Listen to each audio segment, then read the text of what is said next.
12 жасқа толған балаларға арналған.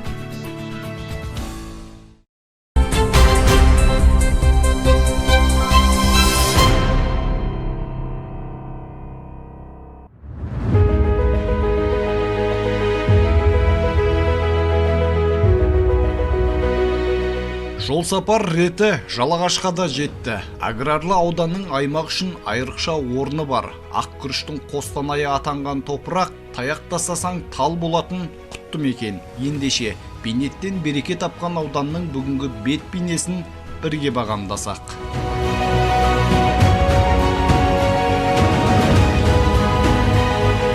Атта айналса, бұл жылда артта қалмақ. Өткен 12 айда ауданда атқарылған шаруалар аз емес. Көпшілік көптен күткен көптеген істердің көбесі сөгіліп, шарапатын тұрғындар сезінуде. Бүгінде аудан бюджеті 11 миллиард теңгеге жеткен. Өткен жылдан өсім бар. Тайғазан қаржысы ең өзекті мәселелерге бағытталып, өмір сүру сапасын арттыруға жұмсалып жатыр.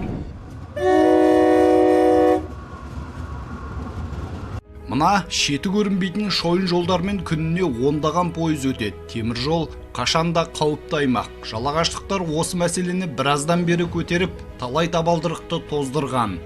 Бұл темір жолдар Жалағаш кентін екіге бөліп жатыр. Темір жолдың арғы бетінде 6000-дай халық тұрады, ал бергі беттегі халық саны 9000-ға жуықтайды. Тұрғындар әрі бері өткен сайын қатынастан қиындық барын көптен бері айтып келе жатқан. Жуырда ғана пайдалануға берілген аспалы көпір бұл мәселенің түйінін тарқатты. Нысан құрылысы биылғы жылдың мамыр айында басталған. Бас мердігер Гүлнұр МК серіктестігі. Көпір құрылысына облыстық бюджеттен 325,4 миллион теңге бөлінген. Жуырда ғана ашылу рәсіміне аймақ басшысы Нұрлыбек Нәлібаев қатысып, ел қуанышына ортақтасып қайтқан еді. Бүгінде көпір ел игілігі үшін қызмет атқарып тұр. Темір жолдан өтетін домыз, 5-6 рет өтеміз. Велосипедпен өтеміз, өзі қиын болады, пойыз жан-жағыңызға қарап қорқып өтетін домыз. Қазір осы көпір салынғалы жақсы болды. Қатты қиналып, қорқпай өте береміз пойыздан. Ең бастысы қауіпсіз осы жерден өту. Пойыздан қорқпай. Алтынай Ханзада аудан орталығындағы нөмірі 201-ші мектеп лицейінде мұғалім. Айтуынша, білім ордасына Дәуінбай учаскесінен қатынайтын балалар көп. Оқушылар үшін үнемі алаңдап отыратын ол, жаңа көпір бұл қауіпті сейілтті дейді. Кей кезде пойыздар тоқтап тұрады көбінесе. Сол уақытта кейде астынан өтуге, айналып өтуге тура келеді. Негізі біз көпірден күніне жұмысқа қатынаған кезде 4-5 рет, одан да көп рет қатынаймыз. Қасымызда балаларымыз болады, оқушылар да қатынайды. Осы көпір арқылы келесі беттегі жұмыс сабақтарына барады. Сол кезде өте қауіпті болатын. Ал көпір салынғалы бері қазіргі таңда өзіміз де, балаларымыз да, оқушылар да осы көпірді өздерінің жақсы игіліктеріне пайдалануда.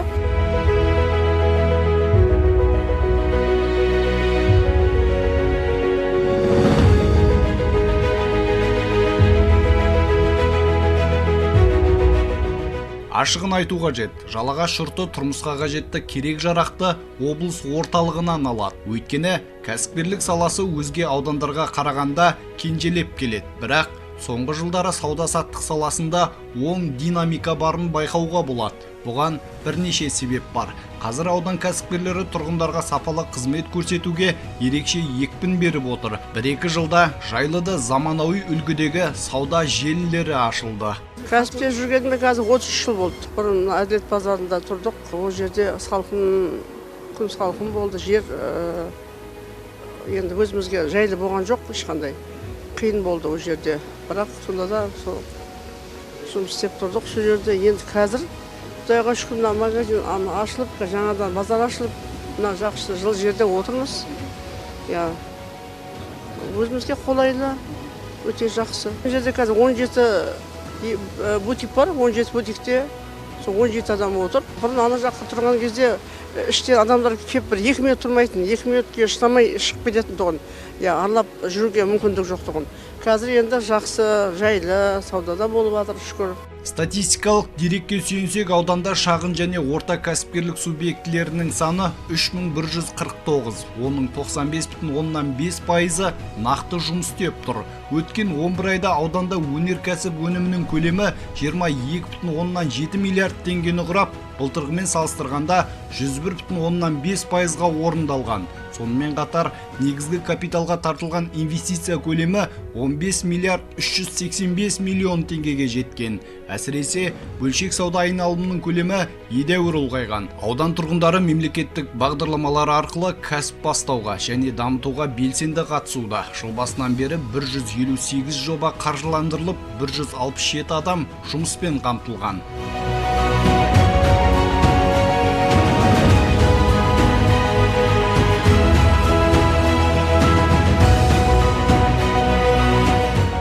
Бүгінде облыс көлемінде ұзынырғасы 4170 пәтерді құрайтын 300 тұрғын үйдің құрылысы жүргізілуде. Соның ішінде жалағаштық тұрғындардың да өз еншісі бар. Тәуелсіздік күні қарсаңында 50 отбасы баспаналы болды.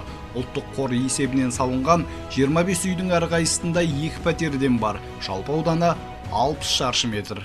Темірлан аралас сандарды көбейту үшін оларды бұрыс жай бөлшекке айналдырамыз, содан кейін жай бөлшектерді көбейту ережесін қолданамыз. Тұрар Серікбаев пен Әйгерім Нұрпейіс 22 жыл бұрын шаңырақ көтерген. Бүгінде 6 бала тәрбиелеп отыр. Отағасы уағында тұрақты жұмыс таппай, баспана алудың реті келмеді дейді. Кейін ұл-қыз өскен соң оларды оқытып тоқытудың қамына кіріскен. Тек беріде ғана тұрмыс түзелді деп ағынан жарылды.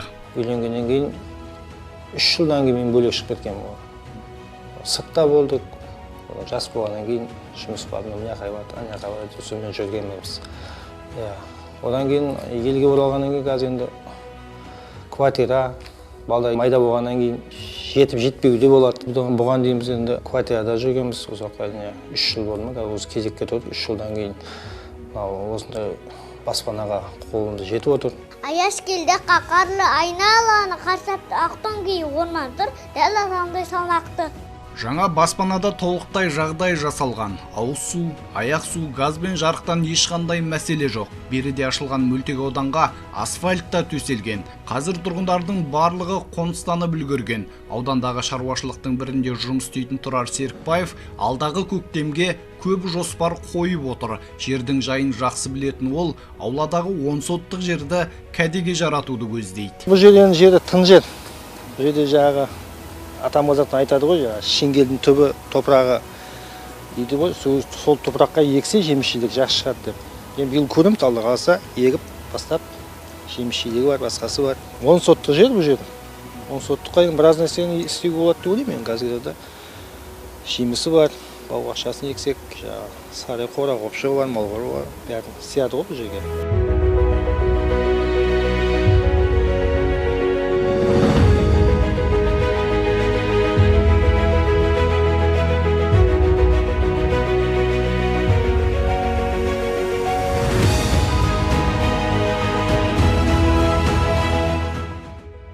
Енді инфрақұрылым төңірегіндегі ілкімді істерге тоқталсақ, Жалағаш кенті 2021 жылдың шілде айында табиғи газға қосылды. Бүгінде аудан орталығындағы 3000-ға тарта тұрғын үй мен кәсіпкерлік және әлеуметтік нысандар көгілдір отынның рахатын көріп отыр. Енді ауыл аймаққа екпін берілуде. Биыл облыстық бюджеттен Ақсу және Шаменов елді мекендеріне газ желісін тарту жұмыстары басталды. Қазір мемлекеттік сатып алу жұмыстары аяқталып, мердігер анықталған. Жоба 2024 жылға өтпелі. Алдағы жылдың бедерінде Жалағашта жаңа мөлтек аудан ашылады. Былтыр Ақтерек жобасы мақұлданып, мұнда инфрақұрылым желісі жүргізілуде. Биыл жаңа тұрғын ауданды газбен жабдықтауға республикалық бюджет есебінен 603 миллион теңге қаржы бөлініп, газ құбырлары тартылуда. Аталған жоба аяқталған соң кезекте тұрған азаматтарға жер телімі табысталады. Жыл ішінде алға жылжыған саланың бірі жол құрылысы. Биыл бұл салаға 2,5 миллиард теңге бағытталған. Оған жалпы ұзындығы 64,5 шақырым жол жөнделді. Әсіресе кент-ішілік көшелерге көп көңіл бөлінген. Келер жылы осы салада жалпы құны 7 миллиард теңгені құрайтын 23 жобаны қаржыландыру көзделіп отыр. Бүгінде жолға жауапты облыстық басқармаға бюджеттік өтінім берілген. Ал ауыз су мәселесіне қатысты анау айтқандай мәселе жоқ. Қазіргі таңда аудан тұрғындары 100% орталықтандырылған ауыз сумен қамтамасыз етілген. Жалағаштағы жарық желісінің жалпы ұзындығы 457,5 шақырым, электр жүйелерінің орташа тозу деңгейі 45,2%-ды құрайды.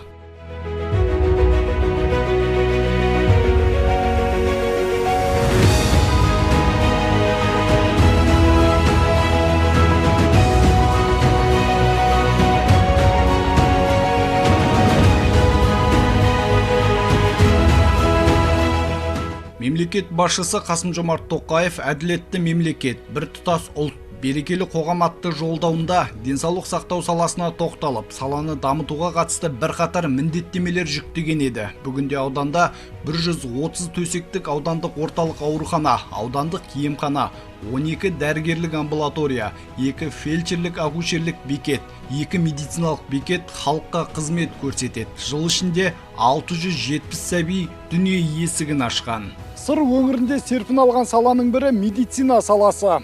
Ауылдық денсаулық сақтауды жаңғырту ұлттық жобасы шеңберінде аймақтағы елді мекендерде 27 нысан салынбақ. Соның 15-і биыл пайдалануға беріледі. Соның бірі мына менің ту сыртындағы дәрігерлік амбулатория Мырзабай Ахун ауылында еңсетіктет. Қазіргі таңда ел игілігі үшін жұмыс істеп тұр. Нысан құрылысын Бақ Береке серіктестігі салған. Ғимаратта тіркеу орны, аптекалық бекет, қабылдау, оқшаулау, физиотерапиялық емдеу, егу бөлмелері, лаборатория, архив, күндізгі емдеу стационары, жалпы тәжірибелік дәрігердің кабинеті бар. Бұрынғы олда ескі здания ғой енді. Первый помощь көмек беріледі, онда сосын былайынша анандай үлкен науқастарды аудандық емханаға жіберіледі. Ауылдың халқына тиімді, жақсы. Рахмет дейміз. Жұпарбай Бақбергенов білікті дәрігер. Бұл ауылға 19 жасында жас маман болып келген. Содан бері табаны күректей 44 жылдай қызмет етті. Енді 2 айдан соң құрметті демалысқа шығады. Еңбек жолымда көптеген қиындықтарды көрдім дейді мәртебелі маман. Мен жұмыс істеген 44 жылдың ішінде біздің ауылдық елді мекенге ешқашанда емдеу мекемесі салынбаған. Мұны бұл өте үлкен жоғарғы дәрежедегі емхана деп ойлаймын. Шын айту керек, жүрегім жарылайын деп отыр. Осындай мекемеге келгеніме, осындай мекемеде жұмыс істегеніме мен қуаныштымын. Осы барлық өмірім, барлық ғұмырым осы медицина саласына байланысты болды. Кезінде көптеген оқиғалар болды. Медицина саласы оңай емес. Адам қиналған кезімізде болды. Шын айту керек, сол 85-86 жылдары ешқандай жедел жәрдем машинасы болмады. Науқастарды, толғатқан әйелдерді жеңіл машинада аз болды ол кезде. Грузовой машинамен тасыдық. К-700 тасыған уақытымыз болды. Осы кезде Құдай заманымыздың өзгеруіне байланысты қазір осы кезде медицинаға өте көп көңіл бөліп жатыр. Соның ішінде мына біздің ескі ғимаратымызды жаңадан салып жатыр. Дәл осындай кезде, осындай заманда өте ыңғайлы, өте көрнекті де жайлы емхананы салып беріп жатыр. Бұл халықтың, елдің денсаулығы үшін. Бүгінде Жұпарбай Бақбергеновтың орнын 27 жастағы Наурызбай Сақиев басты. Алматы қаласындағы Асфендияров атындағы медициналық университетін тәмамдаған ол, ауыл халқына қызмет ету үшін осында қоныс аударыпты. Айтуынша, қызмет істеймін деген жастарға мұнда мүмкіндік мол. 2021 жылдан бастап осы Қызылорда облысында қызмет атқарып келем. Жалпы енді медицина саласында өзім жүргенме негізінде 4-5 жыл болды. Өзім 2019 жылы бір диплом алдым, бакалаврды бітіргем, 2021 жылы интернатураны бітірдім. Медицина саласында осы 4-5 жылдан бері істеп келе жатырмын. Мырзабай Ахун ауылына келгеніңізге қанша уақыт болды? Осы Мырзабай Ахун ауылына мен өзім жуырда қана келдім. Осы келген кезде жалпы Мырзабай Ахун ауылы 15 желтоқсан күні тікелей облыс әкімінің Рубек Мәшбекұлы мырзаның тікелей қатысуымен ашылған болатын. Өзім жуырда келсем де осындай жаңадан амбулатория ашылды. Жаңадан енді өзім халыққа барынша қолымнан келгенше қызмет атқаруға келдім осы ауылға. Енді қазір ауыл халқымен танысып жатқан шығарсыз? Жалпы танысып жатырмын, білісіп жатырмын. Қазір енді ауылда қанша тұрғын бар, қанша ем алушы келіп жатыр? Жалпы халық саны негізінде 1480. Оның ішінде енді 345 жаңағыдай диспансерлік есепте тұратын науқастарымыз бар. Күнделікті приемға әрқалай келеді. 15 адам келеді, кейде 10 адам келеді, кейде 20 адам, енді әрқалай болады. Енді сіздер секілді жас мамандардың осы халыққа қалтқысыз қызмет ету үшін мұндағы мүмкіндіктер қандай? Мұнда мүмкіндік барлығы жасалған негізі қазіргі таңда, қазіргі осы медицинада барлық мүмкіндіктер жасалған. Оның үстіне мен келгенге маған енді тікелей барлық мүмкіндік жасалған. Медпункт жаңа, өзіңізде көріп отырғаныңыздай барлығы жаңа. Бұл жерде барлық аспаптар, барлығы жаңадан тікелей. Енді бұл жер ауылда жаңа аспаптар әкелгендіктен тікелей анализдерді осы жерде барлығын қорытындылап осы жерден шығаратын боламыз. Енді өзіміз мысалы жалпы қан анализі болады, жалпы зәр анализі, биохимиялық анализ, көп қой анализ, сол анализдер, негізгі анализдер. Соның барлығын біз өзіміз ауданға не істемей, өзіміз осы ауыл ішінде де атқара береміз. Өте тиімді, өте ыңғайлы, өте тиімді халыққа да, бізге де. Наурызбай Нұрмағанбетұлы, жаңа әңгіме барысында айттыңыз, өзіңіз жас маман ретінде осы ауылға келіп қызмет бастадым деп. Енді болашақтағы жоспарыңызды білсек дейміз. Енді болашақта жоспар енді халыққа осы алдағы осы барлық тұрғындарға қызмет атқару. Осы мен келген кезде жаңадан мен бағыма орай осындай жаңадан нысан, осындай жаңадан амбулатория игілігіне берілген халықтың қолымыздан келгенше халыққа қызмет атқаруға тырысамыз, атқарамыз. Жаңа өзімізге енді өмір дәрігер деген енді өмір бойы ғой, тәжірибе жинайды, өмір бойы үйренеді. Әр жаңағыдай көрген нәрсенің барлығы осы өмірде тәжірибе болғандықтан енді тәжірибе жинаймын деп жинаймын, алдағы уақытта да қолымнан келгенше сол дамып, өз-өзін жетілдіру. Жалпы Мырзабай Ахун ауылы аудандағы іргелі елді мекеннің бірі. Ауыл халқы мал және егін шаруашылығымен шұғылданады. Диқандар биыл мол өнім алып, қазір демалысқа шыққан. Жалпы ауылымыздың жай жапсарына келетін болсақ, негізгі күріш дақылымен айналысамыз. Сосын жекелеген қожалықтар бар, мал шаруашылығымен айналысады. Ауылдың жалпы жағдайы жақсы, жаман емес. Биыл күріштен жақсы өнім алдық. Асфальт жол қатынасы жақсы. Былтыр мына 2 көшемізді асфальттады. Оның ішінде осы мына өзіміз тұрған жерде де асфальттады. Енді бір көшеміз қалды, шетте оны да Құда қаласа жазда салып берейін деп отыр. Ауыл халқы жарық желісінің тозғанын айтады. Жауаптылар көптің талап тілегі жерде қалмайтынын жеткізді. Келер жылы ауылдағы электр желісі жаңғыртылып, бірнеше көше жөндеуден өткізілмек.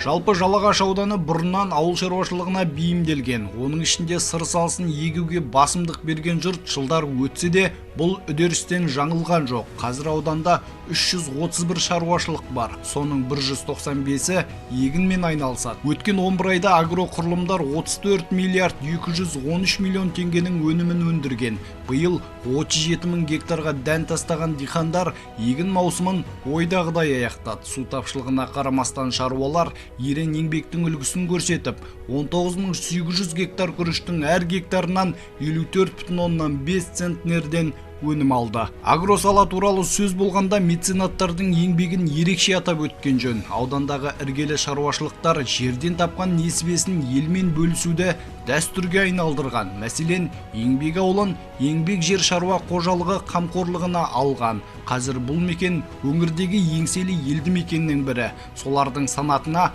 Таң ауылында қосуға болады. Таңды түлетіп жатқан Таң ЛТД серіктестігі шаруашылық ауылды абаттандырып, балалар ойын алаңы мен кіші футбол алаңын салып, түнгі жарықтандыру жүргізді. Игілікті істер әлі де жалғасуда. Байырқалы бастамалардың басы қасында Имамзада Шағыртаев жүр. Агросала майталманы жуырда ғана мемлекет басшысының қолынан еңбек ері атағын алды. Бұл жалғыз жалағаштық диқандардың жетістігі емес, аймақ шаруаларына көрсетілген құрметтің белгісі. Өндірістік қызметтегі ерекше еңбек үшін жоғары дәрежелі ерекшелік белгісі Қазақстанның еңбек ері атағы беріліп, айрықша ерекшелік белгісі алтын жұлдыз бен отан ордені тапсырылсын. Шағыртаев Имамзада Қуанышбайұлы, Таң жауапкершілігі шектеулі серіктестігінің директоры, Қызылорда облысы. Көбісі егін егуді ойлайды, адамды шаршатады деп жоқ. Ол шаршатпау да егін егу. Ол егін егу ұнаған адамына ол қызығушылығын білдіреді. Соған қызығасың, ол өседі, ол көгереді, ол дән алады басына. Оның өзі үлкен адамға жігер, күш жігер береді да. Сол өнім алғаннан кейін сол жердегі халықты да енді артыңа ертуің керек. Халықтың да мұң-мұқтажын қоса арқалап жүруің керек. Қазір халықтың да сұранысы жоғары. Сол сұранысты сен қалыпты жағдайда ұстап отыруың керек. Заманға сай келіп. Соны жұмысты өзіңнің, жалғыз өзіңнің жұмысың емес, халықпен жұмыс істегеннен кейін сол халықты да, ұжымды да ұстап, халықты да артыңа ерте білуің керек. Өйткені ол халық саған сену керек. Сол кезде енді сол үшін біз енді жұмыс істеп жатырық. Бір жағынан енді өзіміз сол жерден еңбек еткеннен кейін өзіміз еңбегіміздің жемісін көремін дейсің. Сөйтіп енді біз енді елде сол дамытайық. Енді елде тұрғаннан кейін өмір алдыға жылжып келе жатыр. Қазір ақпараттар көп. Әр жақсы жерлерді көрсетіп жатады. Жақсы жерлерге барасың. Енді қолымыздан келсе соны әрі қарай елге де алып келсек, қолымыздан келсе істесек деген арман болады ғой.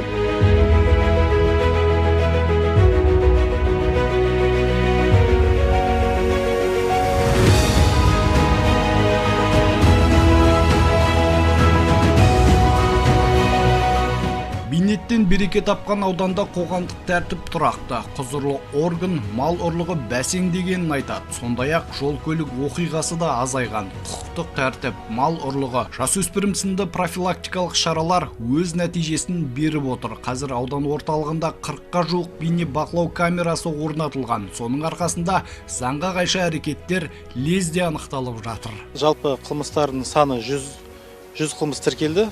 100 қылмыс тіркелгенмен ашылу көрсеткіші 76% болып тұр. Яғни былтыр жылдан салыстырғанда 2,7%-ға жоғары. Есепті мерзімде аудан көлемінде ауыр санаттардың қылмыстары 31-ден 26-ға төмендеген. Соттылығы жойылмағандар мен жалпы қылмыстар 9-дан 3-ке, атыс қаруымен жасалғандар 1-ден 0-ге, қасақана денсаулық зиян келтіру қылмыстары 1-ден 0-ге төмендеген. Жол көлік оқиғасына келетін болсақ, яғни барлығы 23 жол көлік оқиғасы орын алды. Дене жарақатын алғандар 35, қайтыс болғандар саны 9-дан 3-ке төмендеген. Жалпы ауданда ахуал тұрақты. Жергілікті билік біраз жұмыс атқарылғанын айтады, ал оның бағасын бұқараның беретіні сөзсіз. Осы мақсатта аудан тұрғындарына микрофон ұсындық. Көпшіліктің көңілі тоқ. Жаста, кәріде Жалағашта тұрмыс түзеліп келе жатқанын жеткізді. Күннен күнге дамып келе жатыр Жалағашымыз. Өркендеп келе жатыр, көркейіп келе жатыр, көпір салынып жатыр. Халықтың жағдайы жақсарып жатыр. Я енді қала сияқты көркейіп жатыр. Бұрын қалаға баратын ек, Жалағаштан ашылып жатыр. Мен қатысатын шахмат үйірмесіне қатысамын тағы. Одан бөлек біздің Наркескенде волейбол, тағы да басқа үйірмелер көп. Мүмкіндік өте жақсы. Спорт залдары жаңадан салынған, бәрі дұрыс, керемет. Болашақтағы арманым Жалағашты бүкіл әлемге танытқым келеді. Мен дзюдо үйірмесіне қатысамын. Жарыстарға шығып жүрмін. Мысалы мен Ақтауға, Сыртжаға, Таразға барып қайтқам. Тараздан 3-ші орын, Ақтаудан 2-ші орын алдым. Өзім олимпиада чемпионы болғым келеді. Өзгерістер көп қой, жаңарып жатыр Жалағаш. Жақсы, бұрынғыдан жақсы әлдеқайда. Көпір бітті, жақсы. Жол жеңіл, арғы жақтан өтеміз бері, әрі халыққа жақсы болды. Жаңадан дүкендер ашылып жатыр. Халық жақсы сауда жасап жатыр. Жақсы. Біраз асфальт бар ма? Асфальт бар, асфальттанды. Жақсы, асфальт бар. Немерелеріңізді қыдыртатын ойын алаңқайлар ше? Ойын алаңдары да жетеді. Стадионның бойында бар ойында площадкілер. Арғанау көшенің бас жағында бар площадкілер. Жақсы ғой, қазіргі біраз нәрселер жақсы.